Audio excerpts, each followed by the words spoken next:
What's going on, Dolphins? It is your boy Dillon, and I'm here to do my "What does it take to make it to the playoffs" video slash update on the current draft order and where we stand. Where our pick stands, the one we got from 49ers, and then the one that we give to the Eagles. So we're going to take a look at that. Real quick, though, before I do, this week we're obviously getting ready to go into our bye week, so we do not play. And, the only thing we're really going to be looking at this week is, how the playoff picture and everything shapes up. After this slate of games, which, even though we don't play this week, I'm still going to do this video on Wednesday because obviously the playoff picture and everything is going to update. But since there is no preview video on Friday, what I think I'm going to do in place of that this week is I'm actually going to go through and I'm going to do a pretty in-depth and nuanced look at the past 6 years of draft classes. The reason why I'm going to do that is because I'm actually kind of getting a little annoyed, if I'm being honest, about how I just hate how narratives swing from extremes. I'm a person who likes balance, and I like to follow the facts, and more often than not, the facts usually land somewhere in the middle of the extremes, right? Usually, not always, but in most cases and in most things in life, that's how it is, right? And so, for example, it's annoying me that people are all of a sudden saying that Chris Grier is this amazing GM because it looks like Jalen Waddle, Jalen Phillips, and Javon Holland are all going to be hits.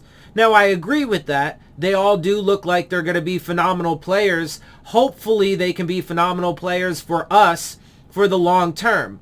But, first of all, they're just rookies, so it is their first year. And while there is a lot of promise out of them, we don't know how their careers are going to go in the long term. We don't know, like Jalen Phillips, for example, knock on wood, whatever, but my big concern with him was injuries. So how's that going to play out, et cetera, et cetera. Do the Dolphins find a way to not pay these guys and let them walk in free agency at some point, right? So there's all kinds of things that have to play out in that regard. Now, that goes for every one of these players from all of these draft classes. There's also different ways to look at it. The first 3 years, over the past 6 years, Chris Grier has been either the head of or one of the prominent voices in the room making these decisions.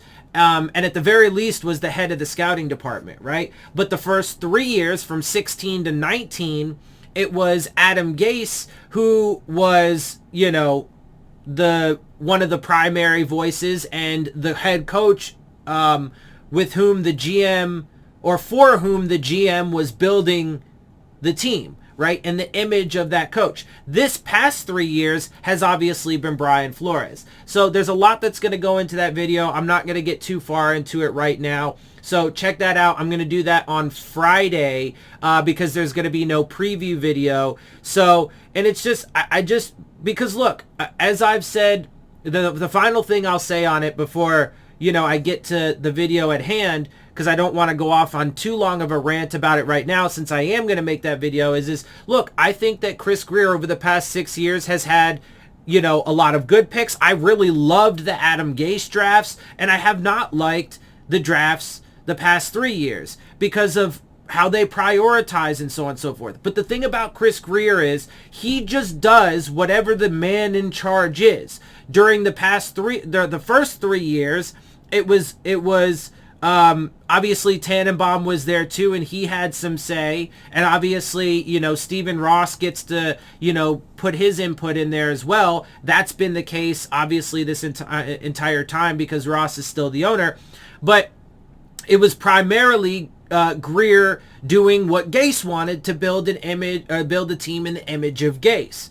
the past 3 years, it's been Flores. So we're going to take a deep dive into that on Friday, so check out for that. Let's go ahead now and jump into this video because I do not want to waste any more time there. Let's get to this. So the first thing, obviously, we're going to take a quick look at is the Tankathon, where we stand in the picks. Detroit, they did get their first win of the season, but they are still number 1 overall. Jacksonville, Houston, Jets, then Jets again from Seattle, then Giants from Chicago, Giants again with their own pick, then Atlanta, Carolina, Minnesota, New Orleans, Philly at 12, and then they pick again at 13 because that is currently where we have our pick that we gave to them in the trade to move up to get Waddle, who still, even as wonderful as he is, did ultimately cost 2 first-round picks to obtain him. So that is where we are given. That is where Philly will be picking with ours. Then you have Denver, Vegas, Cleveland, Philly picking with Indy's pick, Pittsburgh, and then finally we get to our pick at number 19. The Niners did lose this past weekend, so that did drop them a little bit. They were at the 21 mark. They dropped 2 spots to 19. I still do think that the Niners are going to get in as a wild card spot, so my guess is their pick will be somewhere in here.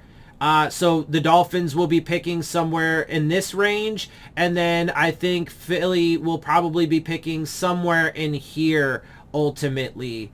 But we'll see. We'll see. Possibly even in this upper range. Obviously, if they go 9-8 and miss out on the playoffs, then it'll be somewhere in here. Because I still think that is the Dolphins. Personally, I still think that is the Dolphins season. Obviously, you guys know that I had 2 record predictions. My, record prediction prior to training camp, right? Before I had all of the data and got to watch the team a little bit for myself in preseason, etc., right? I had us going 6-11. After all that happened, right before the first game of the season, I upgraded it a little bit. They showed some promise. They showed some of that potential, and I gave them a 9-8. I still think that is their ceiling. Obviously, the 6-8 is what I think or 6-11, excuse me. That is their floor, and then the range goes from 6-11 to 9-8 for me. That's what I thought was going to be the quality. And listen, by the way, just to be clear here, it's not just the talent on the team, because a lot of people just look at the talent on the team on paper and that's all they look at. First of all, that doesn't necessarily translate just in and of itself, the on paper talent that you have, but there's a lot more that goes into this evaluation, and including coaching, etc., and this team and this organization has a lot of issues, fundamental issues at its core and with its leadership. And so those are factors that I took into account when I went into my evaluation and came out with 6-11 and then ultimately 9-8. So it's not just the on paper potential for me. I look at the whole thing. Anyway, so that's what I think is going to end up happening. I still think that their ceiling is 9-8 and their floor is 6-11, and there is a very real possibility that they could still end up 6-11. I don't think so, because I think they should still beat the Jets. But again, I'm on the fence with New Orleans and Tennessee. Those could be losses. And then I'm pretty sure that the last game of the season against New England is also going to be a loss. And obviously the probability of winning out is extremely low. It's going to be hard to do, and so on and so forth. But we will see. Obviously, that is part of what we're going to talk about now, because we are going to move over to playoff prediction. Now, just really quick before I get into the different scenarios and how things have to play out, etc., we're going to first take a quick look at the current league standings. So as I normally do, this is updated through week 13. So nothing through week 14 has been done or decided. Just real quick, we'll pop over so you can see it's empty, right? Week 15, it's empty, nothing's there. So this is just updated with current standings through week 13. As it stands, New England is at the top of the AFC, not just the division with their 9-4 record. Then you have Tennessee and Baltimore and KC that round out the division leaders, all at 8 and 4. And then all of the wild card spots are currently at 7 and 5, with the Chargers, the Bengals, and the Bills rounding out the wild card. And then just real quick, we'll drop down so you can take a look. Then the Dolphins are currently at 13th, the 13th seed. Obviously a pretty major hill to climb, because then you have Pittsburgh, Indy, and Indy, who holds a tiebreaker over us, Vegas, who holds a tiebreaker over us, Cleveland and Denver are all ahead of us currently as it stands. So this is where the standings are up to date through week 13. Now, let's go ahead and jump into the what does it take to make it to the playoffs. So this is updated through week 13. I made sure it was, all of the games were there, because as you know, or should know if you've been watching these videos, obviously everything that has yet to be decided, all of the unplayed games, I randomized the week, and then I went through myself and I just skimmed through and I made changes where I thought it was necessary. So I was off on some of these games. I thought Buffalo would win this one. That wasn't the case. I thought San Francisco would beat Seattle. I thought Minnesota would beat Detroit, right? Some of this doesn't matter because it's NFC stuff, but just to give you the idea. So I made the changes where I thought they were going to be the case, etc., etc. I made sure week 13 was updated. That still remains the case for everything week 14 and on. So week 14 and on is still randomized with my adjustments as I saw the results playing out.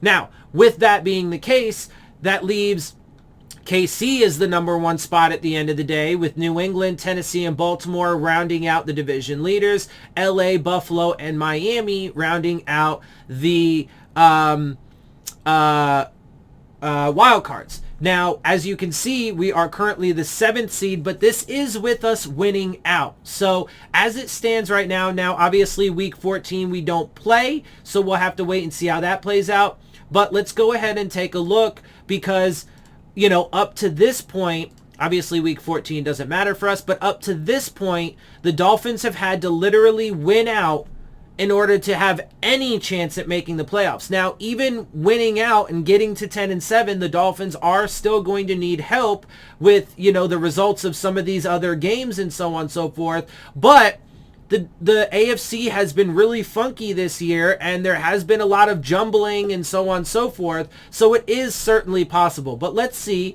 if there is currently, with the way things are updated through week 13, and then my, randomized / personal picks through the rest of the year, let's see if the Dolphins can do anything, or let's see if the Dolphins can make it into the playoffs, even if they lose a game going forward. So with that being said, let's go ahead and see if we lose to the Jets. Nope, that drops us out of the playoffs, and it drops us actually all the way back down to the 10th seed. As you can see here, we drop back down to 10th if we're to lose against the Jets coming out of the bye. Okay, now let's go week 16. If we're to lose to the Saints, that drops us out of the playoffs as well, but we only drop down to the 9th seed. Okay, now let's go to week 17. Let's say we lose against the Titans. Okay, that also does drop us out of, and it's funny because Pittsburgh, as you can see here, with Pittsburgh being 9-7-1, the fact that they tied, that actually does kind of screw us a little bit. Yeah, but anyway, so that does drop us out, and that drops us back down to the 10th seed if we were to lose to Tennessee. And then finally, against the Patriots in week 18, if we lose to the Patriots, then we drop out and we drop back down to the 10th seed. So now again, of course, as I've been, as I've said, already a number of times throughout this video, no matter what, even if the Dolphins win out, they still need some help. And the next few weeks are just kind of randomized and undecided yet, so things can happen, and there are ways in which things could play out over the next few weeks. So let's see. Let's take a look. So week 14, let's say, I don't think Tennessee, let's see. I don't think Tennessee is going to lose to Jacksonville. and I don't think KC is going to lose to the Raiders. Baltimore could lose to the Browns. I mean, KC could lose to Vegas, but I don't think so. Let's just see what happens if... I mean, that's not really going to matter, though, a lot. I was going to see if that changes anything up. No, not really, because then that would actually make... Yeah, I mean, honestly, look, bro, there's a lot of things we could go through and we could change up a lot of these games. But honestly, at the end of the day, what we need to happen, let me just tell you what needs to happen, okay? Instead of trying to go through and find all kinds of different scenarios and find out specifically which one is going to work out for us, let me just tell you what needs to happen, okay? So what needs to happen is we need the top teams to lose... Okay, and then, or no, I'm sorry. We need the division leaders to win. So actually, let's go back to this version of it, the current league standings and how it is right now. What we need is the 4 division leaders who are already, in the lead for their division. We need them to keep winning. So ideally, we would have New England, Tennessee, Baltimore, and KC continue to win. But then we also need, we need help from the 5th all the way through the 12th seed to lose. So let's just take a quick look at that. So let's say that was to happen. So week 14, we need division leaders to win. So that's Baltimore, KC, Tennessee, and New England. Although it looks like New England is on a bye for this week. So... they also have the same bye week that we do, so they do not play. But then we need these other teams to lose. So let's say Minnesota beats Pittsburgh. Then let's say Denver somehow manages to lose to Detroit. Chargers lose to the Giants. Bills lose to the Bucks. Right? Now we're starting to see some stuff, right? And it makes it that much easier. Now, I don't think any of those things are... I mean, I'm pretty sure Broncos are going to beat Detroit. Tampa's a tough game for Buffalo, but, I mean, look, there's just a lot of things that need to happen. But basically, that's what we want to happen, okay? I'm going to go ahead and wrap it there because, again, it's just...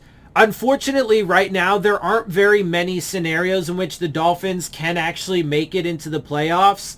And pretty much every single scenario is going to require the Dolphins to win out, and then we still need help. So to be able to pinpoint the exact, 1 or 2 scenarios or whatever that's going to get us there is going to be super hard to do. So really at the end of the day, what we need to happen is we just need for the current division leaders to just keep winning, to secure their divisions, right? And make sure that they, obviously, especially considering the fact that there are a lot of interdivisional games going on over the last few weeks of the season, we need division leaders to continue to win, secure their playoff spots by making it as division champions, and then we need the wild card spots and the other teams that are in front of us to all lose, so that way we can jump them to get into the playoffs, hopefully as a wild card spot. All right, with that, I'm going to wrap this up, get out of here. That was enough. Again, there's not really a lot to talk about right now. Once we get a few weeks down the road, there may be some additional scenarios that open up for the Dolphins to be able to possibly make it in, maybe as a 9-8 team, or, that just make it a little bit easier for us to actually, make it in even at 10-7, right? So, we'll continue to monitor that as long as the Dolphins are mathematically in the hunt, mathematically alive. Obviously, like I said, I'm going to continue to do this. So with that, let me wrap up. Before I do, check out the Rave On Sports App, the new fan-driven sports app for all your sports, basketball, baseball, football, college, whatever you like. They are looking to enhance your game day experience with live play-by-play coverage, live chats with other fans and content creators like myself. And look for the links to that in the description box. And with that, I'm going to get out of here. I hope you guys appreciate my perspective. If you do, make sure you hit the subscribe button. Make sure you hit the like button. Make sure you hit the bell if you want to get the alerts. Share my channel and videos with your friends and family. Leave your questions, comments, and concerns down in the comments section. Of course, as always, Follow me on Twitter at DillonTartaro. And with that, I'm out. I'll see y'all soon. Fins up.